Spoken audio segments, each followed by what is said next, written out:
Oh, satu, dua, tiga, action. Hello Incomers, welcome to Incast, Income Podcast yang berkolaborasi dengan Suara Kita Magazine. Sebelumnya mungkin Incomers sudah mendengar Incast di IGTV dan juga Spotify. Namun kini Income Podcast juga sudah ada dalam bentuk video. Dan hari ini merupakan episode perdana kami yang akan tayang di YouTube milik Income. Oke, sebelum memulai saya akan memperkenalkan diri, nama saya Fani. Dan hari ini kami akan membawakan tema podcast mengenai kuliah online. Di sini saya nggak sendiri karena sudah mengundang bintang tamu yang tentu saja istimewa di episode perdana kami.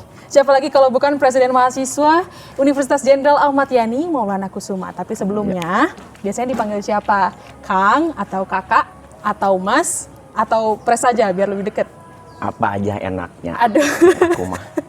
Oke, karena biasanya dipanggil pres, jadi silakan pres untuk memperkenalkan diri terlebih dahulu.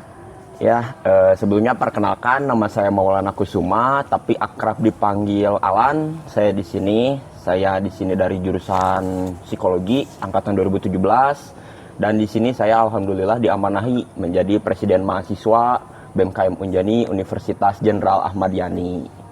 Paling gitu. Oke, seperti yang kita tahu kan Pres, kita saat ini masih menjalani kuliah online Iya.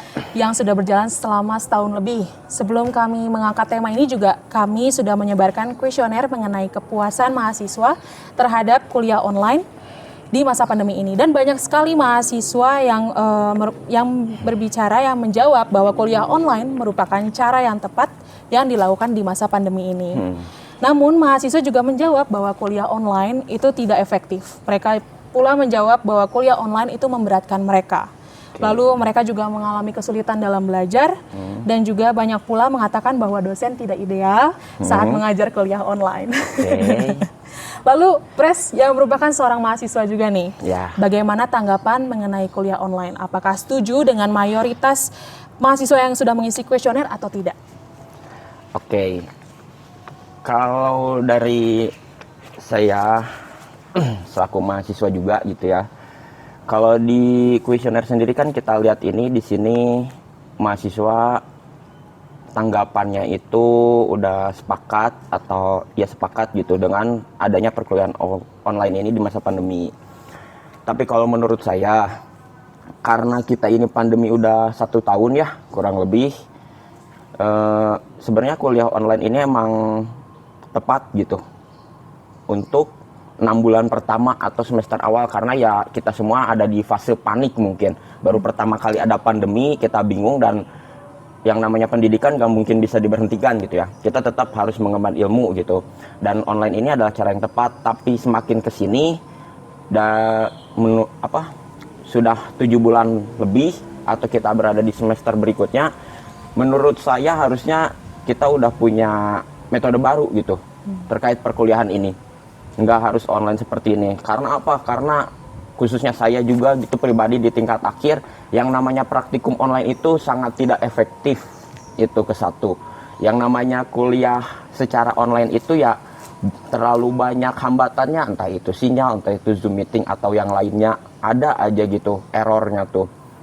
Makanya menurut saya harusnya udah mulai diterapkan hybrid, tapi alhamdulillah kampus kita katanya sedang merancang itu semua untuk sistem hybrid. Jadi ada yang di kampus, ada juga yang di rumah. Nah harusnya itu tuh sudah diterapkan dari dulu, bukan baru sekarang menurut saya.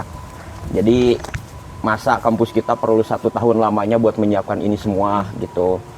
Kayak gitu. Jadi tanggapannya sepakat atau enggak, kalau untuk 6 bulan pertama atau semester awal sih saya sepakat gitu kalau kuliah online ini tepat. Karena ya itu fase panik kita semua, bingung mungkin harus bagaimana dan lembaga harus merancang. Tapi setelah dari semester awal, harusnya di semester baru kita udah punya evaluasi harusnya. Menurut saya sih kayak gitu.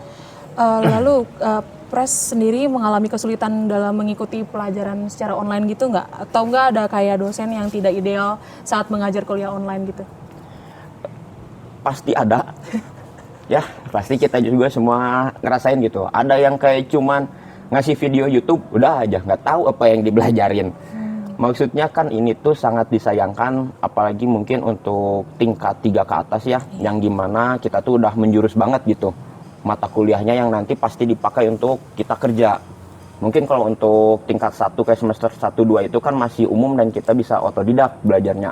kita bisa baca sendiri. Tapi kalau emang udah menjurus kayak di tingkat 3 atau 4 itu, kita emang kayak perlu mentor gitu, perlu dosen ini menjelaskan sampai kita paham.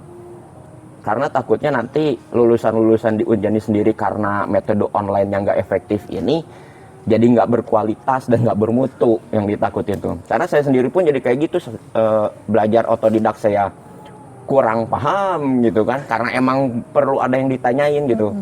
Kayak gitu sih kalau menurut saya. Kalau kan sekarang nih Pres sendiri kan dari jurusan psikologi ya. Apakah banyak praktikumnya juga kan di situ?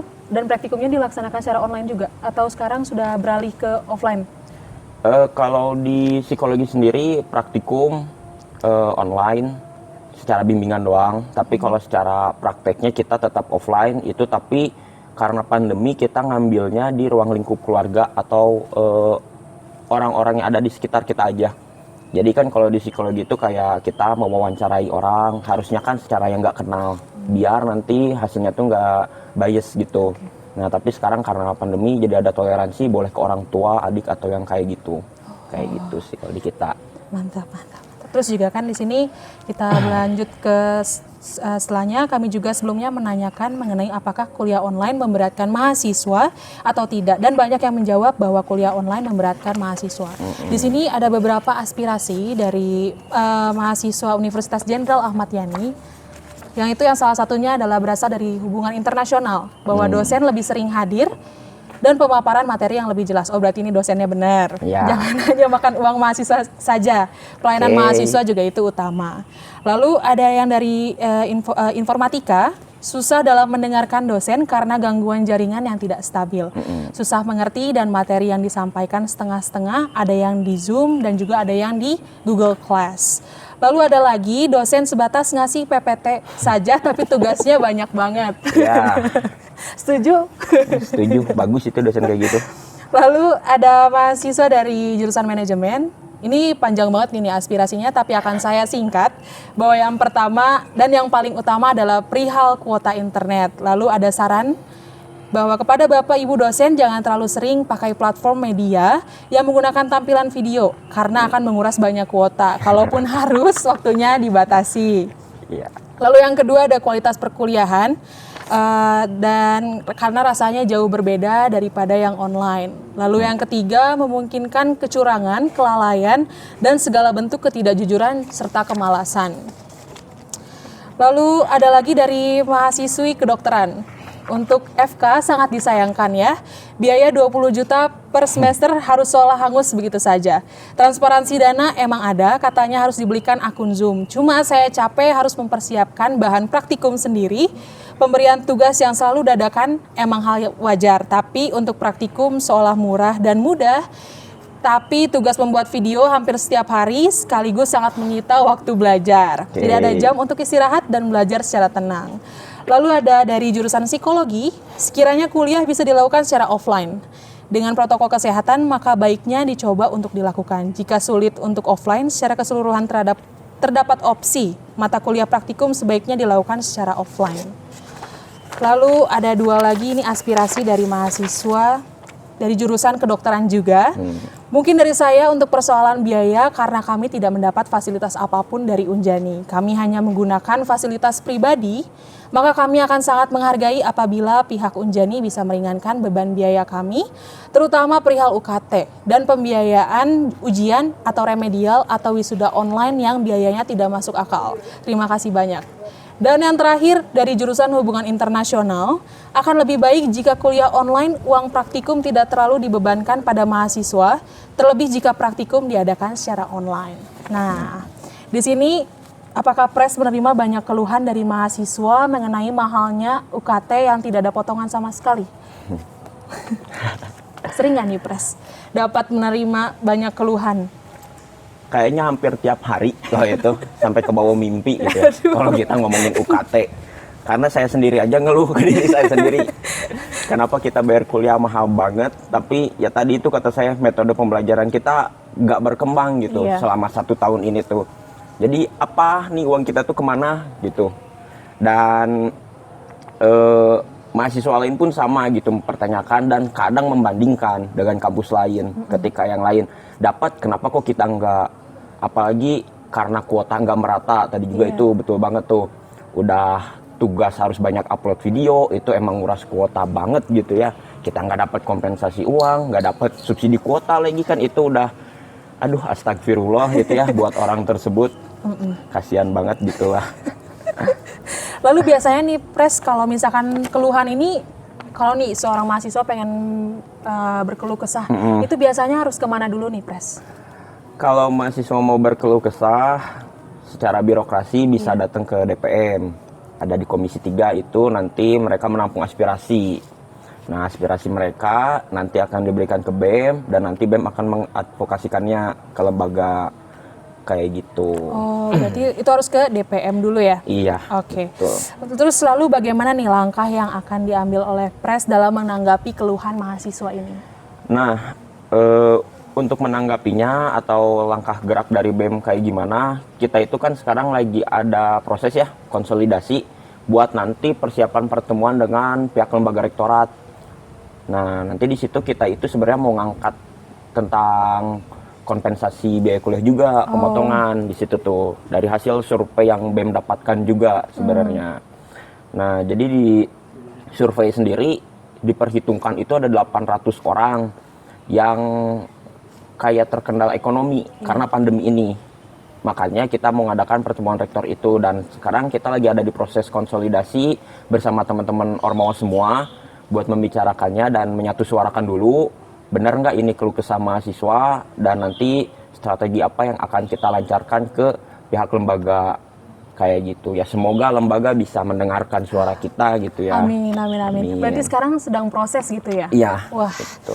semoga cepat disahkan ini. Soalnya juga kan masalah UKT itu yang terkena semuanya ya Pres ya. Betul. Itu dia. Terus juga mungkin ada yang ingin Pres sampaikan kepada lembaga mengenai keluhan mahasiswa ini, atau kepada mahasiswa yang sekarang sedang mengalami kesulitan dalam kuliah secara online. Paling kalau untuk mahasiswa mah tadi udah disampaikan ya, kalau teman-teman punya kesulitan, punya keluh kesah, entah itu tentang pembayaran, entah itu tentang apapun, silakan bisa teman-teman sampaikan kepada pimpinan himpunan ataupun BEM fakultasnya terlebih dahulu. Biar nanti ketua himpunan atau ketua BEM fakultasnya yang bakal menyampaikan ke DPM ataupun BEM universitas. Dan untuk lembaga, satu aja dari saya, sampai bertemu di pertemuan rektor nanti, tolong buka telinga, buka mata, dan dengarkanlah suara mahasiswa ini. Kayak gitu aja. Oke, baik, terima kasih ini kepada Pres sudah menjadi tamu kami di episode pertama ini. Semoga pandemi ini juga cepat selesai. Amin. Dan juga konsolidasi bersama lembaga juga semoga dilancarkan nih. Amin. Terus juga kita bisa melakukan aktivitas seperti biasa. Sekian dari saya. Terima kasih kepada Incommerce juga yang sudah menyaksikan episode ini sampai akhir. Sampai berjumpa di lain waktu. See you.